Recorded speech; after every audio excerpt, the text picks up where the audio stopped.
Welcome to This Week in Westerly with your hosts, Ben Barber and Michael Niemeyer.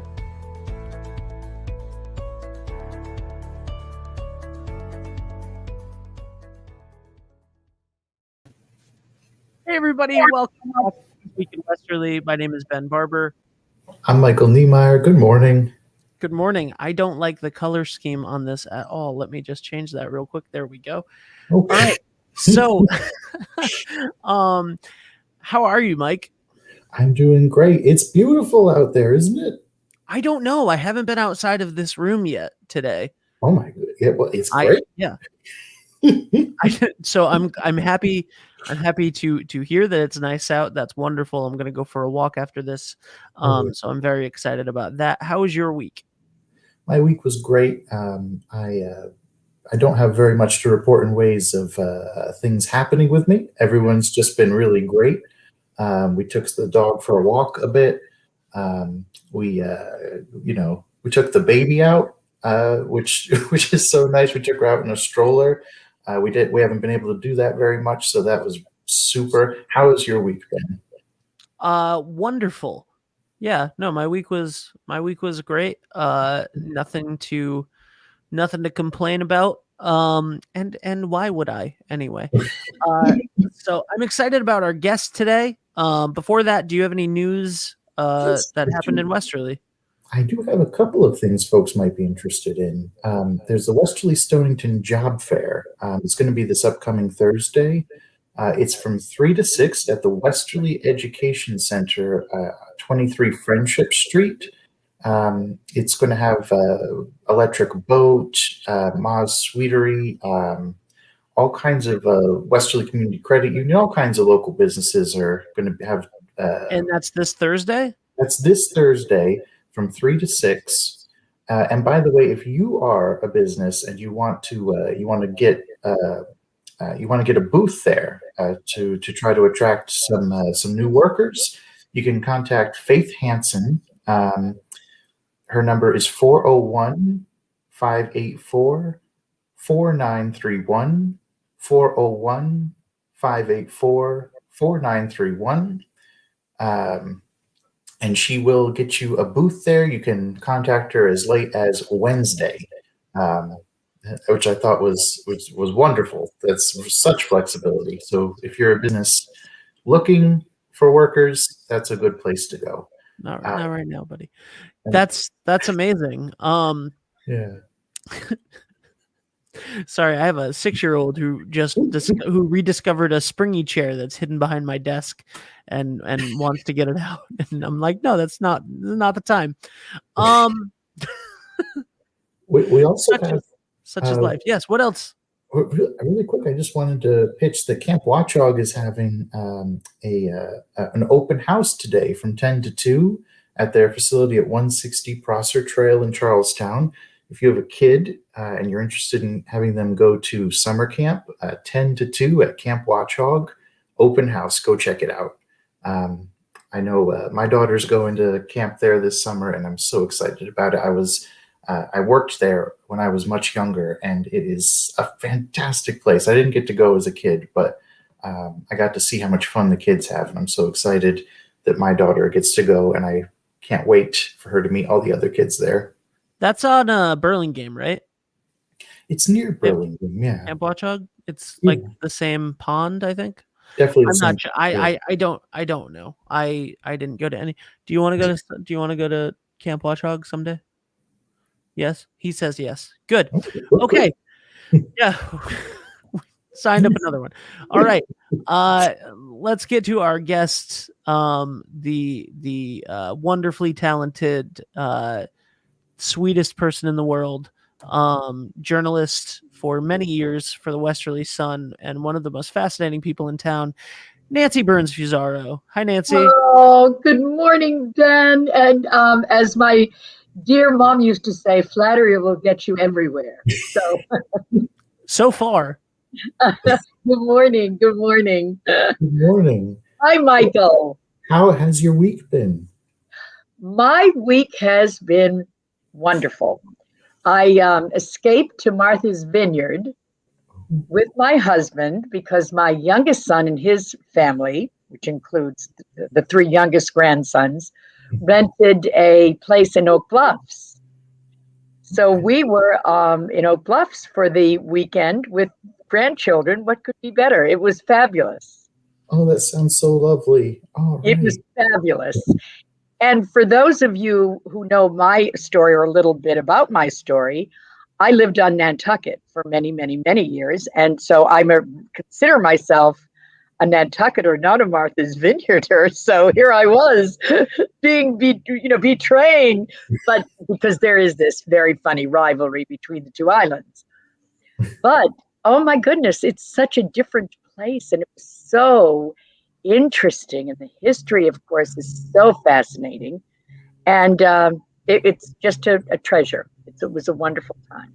Oh, that's wonderful. Could you tell us a little bit about that interesting history with Martha's Vineyard? I don't know very much about it. Well, what's really interesting to me is that the Oak Bluffs, where we were staying, in a camp cottage, was one of the very first places in this country where people of African American descent could actually buy property. So I was like, well, this makes me feel terrific. I mean, not that Black people shouldn't be able to buy property wherever they want, but we all know there have been some issues in our past. But anyway, so this was wonderful. And then it occurred to me as I sat in this fabulous park called, it's the center of Oak Bluffs with a wonderful gazebo. And my husband bought some paper airplanes for the boys, so they were flying them. And I looked around and it was like, oh, this is great. This is an integrated town. There were lots of little white children and lots of little Black children. And they were playing together. And it took me a minute to realize, oh my God, isn't this fabulous? So there's something very exciting about that to me, to see that wonderful, very natural, normal balance of all kinds of people. There were a lot of tourists there, milling about, flying kites, chatting, sharing. It was a wonderful thing to be part of. Oh, that's so beautiful. Isn't it? Isn't that a great thing to know? You painted such a beautiful scene there. Yeah.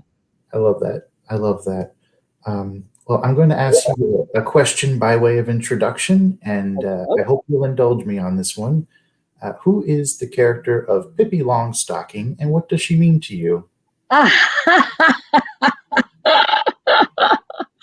Oh, Pippi Longstocking, I think, was my first role model. It must have been one of the very first, what we call them now, chapter books, right? That the kids saw that I could read all by myself. I am the middle child of 5 daughters. So my mother and father had 5 daughters. I was the middle. Very early on, we were told reading was our pathway to everything, right? Our escape, our pleasure, our never leave the house without a book, my beloved mother would say. So Pippi Longstocking was a fabulous character in a book written by Astrid Lindgren. And one of the many things that she did was not care that there was sugar on the floor of her kitchen. And it always stuck with me. It didn't matter. She left it there. She had a horse in her house. She was wild and free and someone I wanted to be very much like as a child. So that's who Pippi Longstocking is. That's wonderful. Do you feel like you've kept that ethos going all the way here to this moment? Well, in a way, yes. I think I've been able to manage my free spirit within the constraints of society and making a living and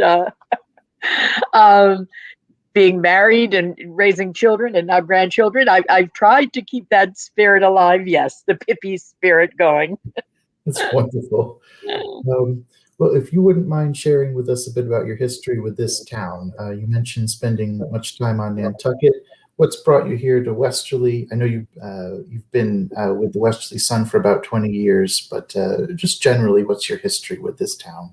Great question, and one I love to tell, and it's a roundabout question, as most of my tales are, and it involves members of the Westerly Track Club and people like Larry Hirsch. I'm sure you guys know Larry Hirsch, right? Yeah. Who is one of the founders of the animal shelter, right? Larry Hirsch Drive over there, right? Larry's a wonderful fellow and an old friend, and a longtime runner. So also, and this is Joe Light. Do you know Joe, who was at the library, at the Westerly High School library for many years? Okay. And his wife was a librarian. Anyway, these guys were members of the track club. My husband, Sam Fusaro, a Westerly native, whose parents are were, God rest their souls, Westerly natives and have been here for many generations, was a runner, a longtime runner. Also one of the longest employees at both old and new Ocean House. His little legacy. So these fellows in the Westerly Track Club, the men and women, used to say to him, Sam, you've got to come run this road race on Nantucket. You have to come. It's a great road race, good people. You'll really enjoy it. So a couple of years going. That's in the back of his mind over here. Meanwhile, I was living on Nantucket, raising my one son at the time, Alexander, working at the local newspaper, the Inquirer and Mirror, lovingly called the Inky M, and covering much like I do here in Westerly. But I was also a news reporter there back in the day. And it was now coming together. Sam finally decided this one Columbus Day he was going to join the fellas and run the road race. I was covering it for the Inquirer and Mirror. Lo and behold, I was standing with a friend of mine whose husband had just stopped smoking cigarettes, and he was running his first road race, the Nantucket Columbus Day road race. And she was as nervous as could be because he'd never run before. Oh, what if this, what if that? She said, look, everybody looks so unhappy when they're running. They're just like, they're not smiling. And I said, well, except for that man, look at that smile. And that man looked up and he waved at me. That's my husband. Oh, my. That is my husband. Yes, there were sparks flew. We had Larry Hirsch and members of the Westerly Track Club to thank, because afterwards there was a party, and a friend of mine was the race director, and la la la la la la la. And then years later, because we went back and forth for several years, Nantucket to Westerly and back and forth, and then we inherited this wonderful piece of land thanks to Sam's grandparents, and we built a house down here by the pond, and here we be, and we've been here ever since. And that's why we're lucky enough to have you. That's wonderful. Yes, so it was love that brought us together. Oh, that's beautiful. Well, thank you for sharing that. Oh, goodness. Well, now that we know how you got to be here, I wanted to ask you, the Westerly Sun, it's been around since 1857. It's an institution. I wanted to ask you a bit about the role of the journalist in democracy, particularly as it relates to a close-knit community like this one that you've come to here. Well, let's see. I guess the role of the journalist in democracy is to tell the stories of the people and tell the truth. The truth, which is sort of under attack these days. So it's our job to tell the truth and share the truth with as many people as we can. Tell the truth, the truth, the truth, the whole truth, and nothing but the truth. Here at the Sun, most of the news reporting is done by my colleague Dale Faulkner. Jason Valley does a lot of the news reporting these days as well. We just lost a very important member of our staff. Cynthia Drummond has retired. She was the Hopkinton, Charahoe, Richmond reporter, covered the Charlestown School Committee. So she's, I'm sad to say, not with us, but I did walk with her yesterday and had a little catch up, and she's doing really, really, really well. Oh, But I think most importantly very importantly, is to cover the council meetings, the selectmen meetings, the school committee meetings.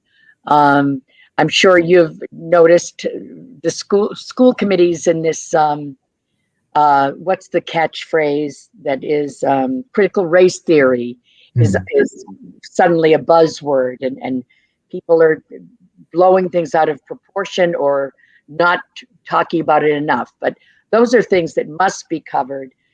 We must check in these days, especially with voting rights under attack. It's important to check in with our state legislators and see what they're up to and where they stand. But again, that's not my job. I'm the arts and culture reporter. So I have a very different role at the Sun. I don't do hard news anymore. Those days are over for me because I am enmeshed in the arts and culture community here. Oh, that's wonderful. I do want to ask you about arts and culture, but really, really quick before we leave that topic, you were on the school committee for some time. Did you ever have anything as contentious as what's going on around critical race theory as you've talked about here? It seems. Yeah, not really. I mean, we had, yes, and I must say that's a very unusual thing for a member of the press corps to be on the school committee. But that too has an interesting backstory. I warned you, my stories have stories. When I was a child, growing up in Boston, Massachusetts, yes, I'm a proud Bostonian and a Boston Red Sox fan. My father, who was a political animal, I mean, he was very involved in the politics of the city of Boston. He himself was a Bostonian, Boston born, Boston bred, as we like to say. And he ran for school committee for the city of Boston. He did not win. It was a close election. I think there were many seats open at the time, and he was like the next in command. But here he was a young lawyer, interested in the political scene, 3 small children.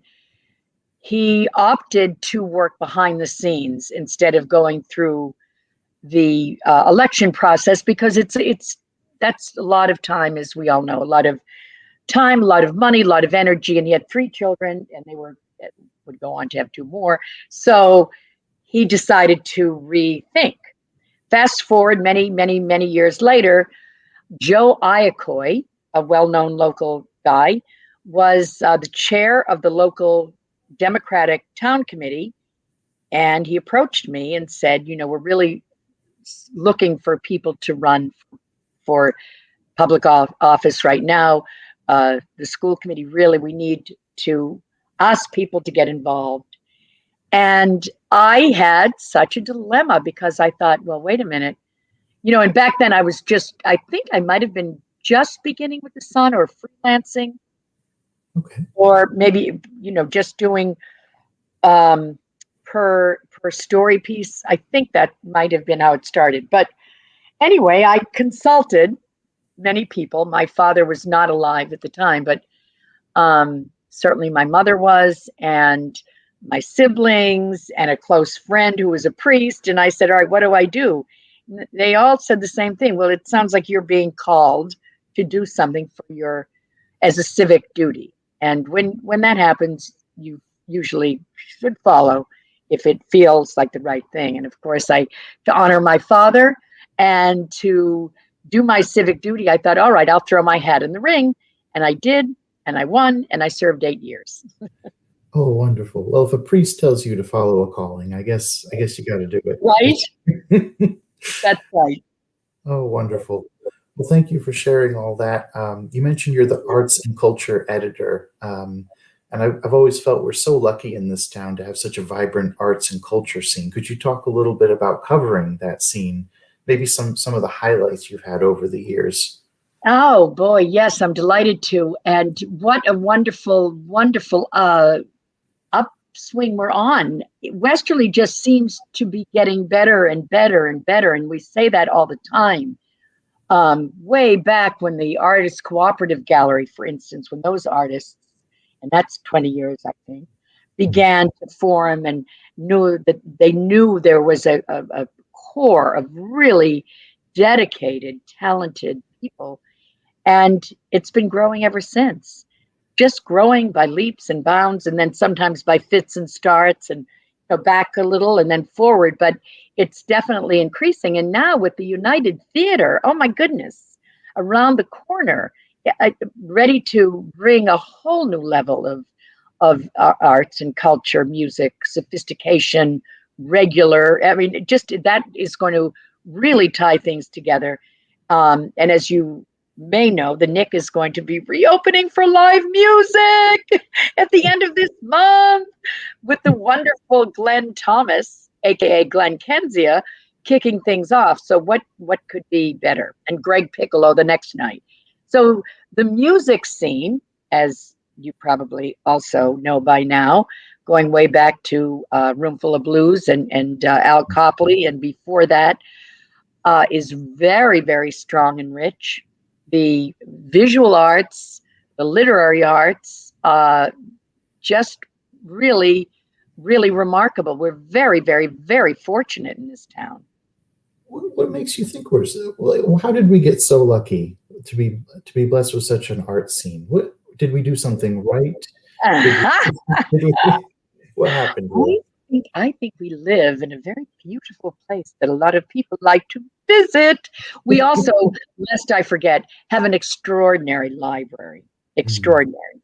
And there have really been, as far as I can remember, strong women at the head of the library, a strong board, and the library has been the center of so much. And I think people get connected via the library, and that just continues to what's the word? I will ripple out.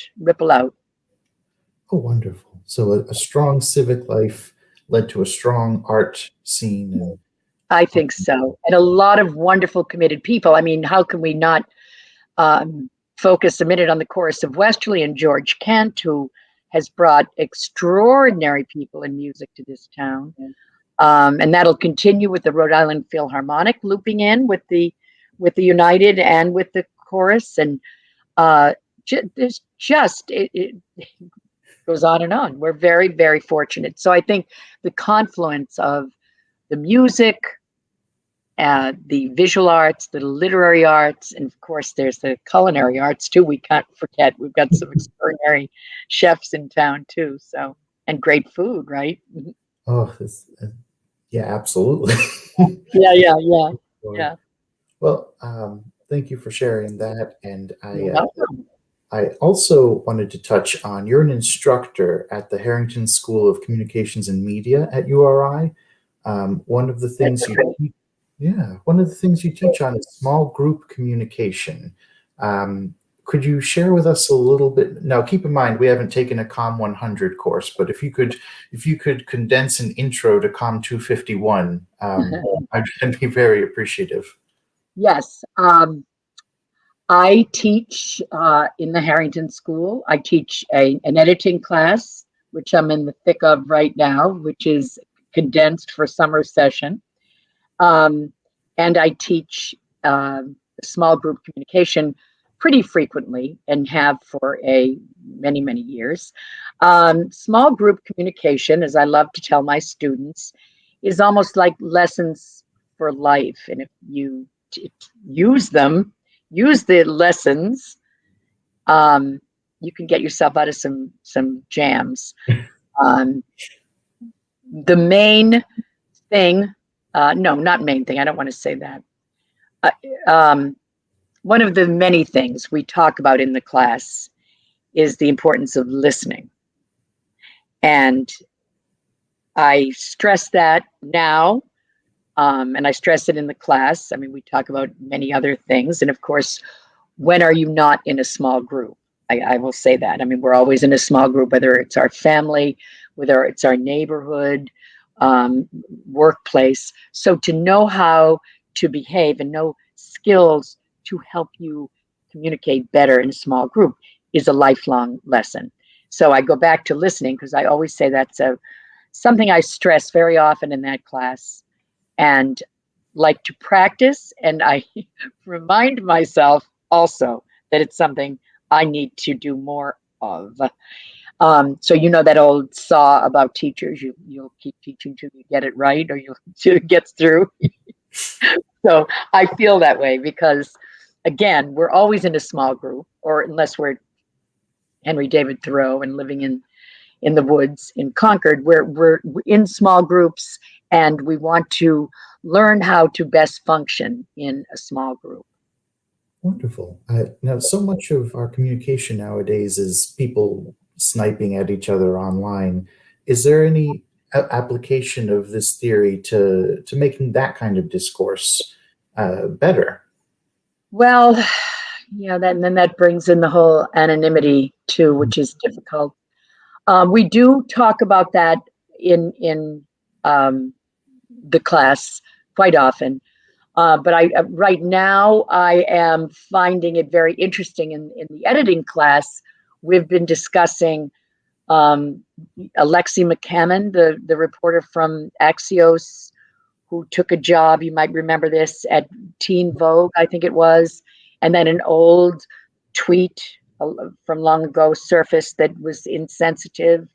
And then we have the woman who was hired by the Associated Press I think this is just 2 weeks ago, and then her involvement at Stanford in a pro-Palestine group.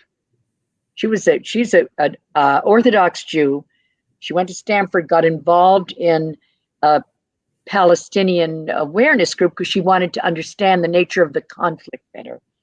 And some people did some digging, and she was fired from the Associated Press for a tweet that she had written back in her college days. So I like to say, before you post anything, tweet anything, remember it will come back and haunt you if it's not a nice thing, or if it's even the least bit controversial. You can lose your career, right? Two young women. It's a fascinating discussion.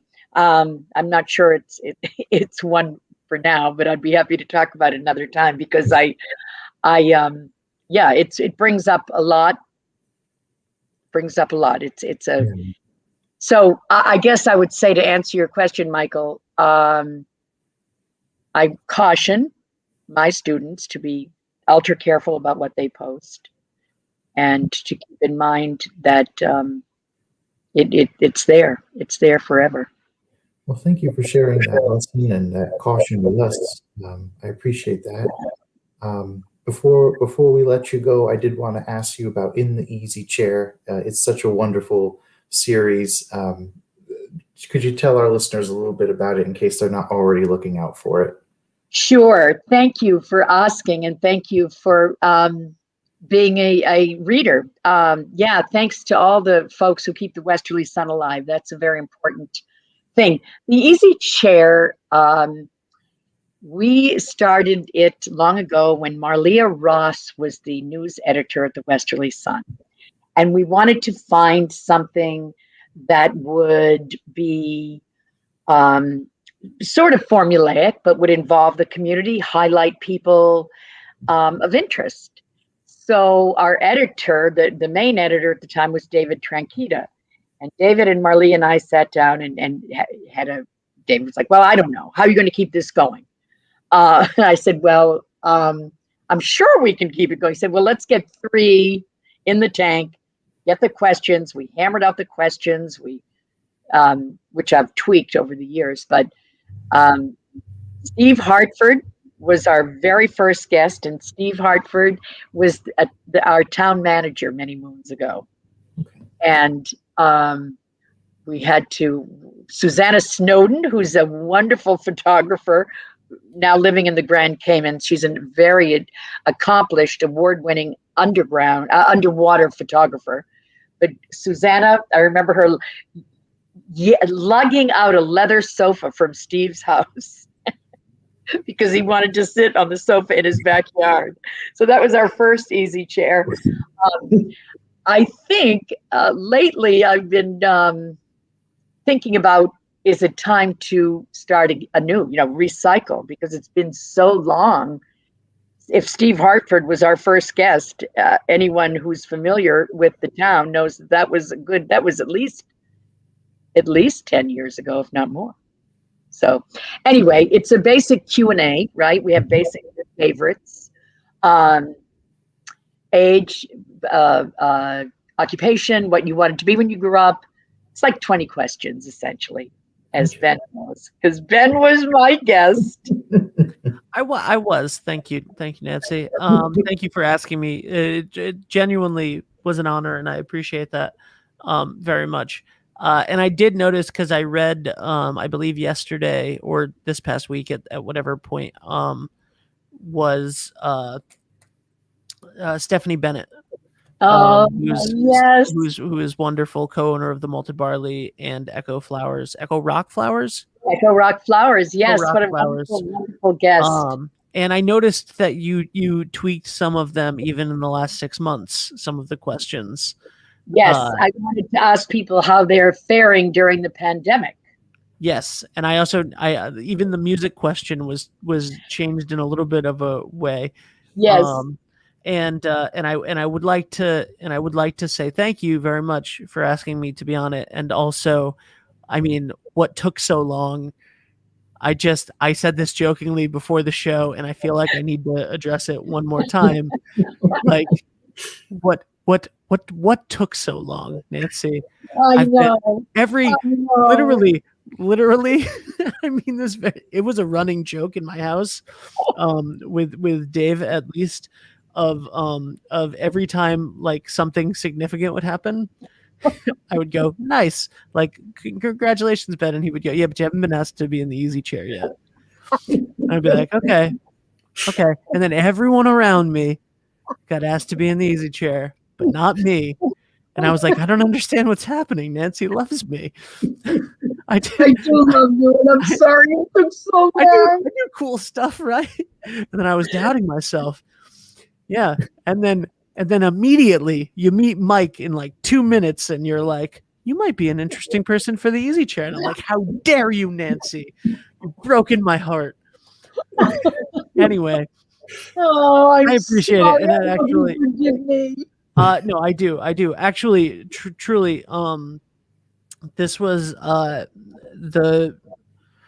so my mom passed of COVID on Christmas, and the in the Easy Chair article came out the week that she was put on a machine, and the nurses read it to her and left it on her bedside table the entire time. So that was, and then they were all, every time I FaceTimed and they like, let me talk to her, they all talked to me about it, and so it was very sweet. And she didn't get to see it herself, but I did send her the photos and stuff the week before that, before it was posted.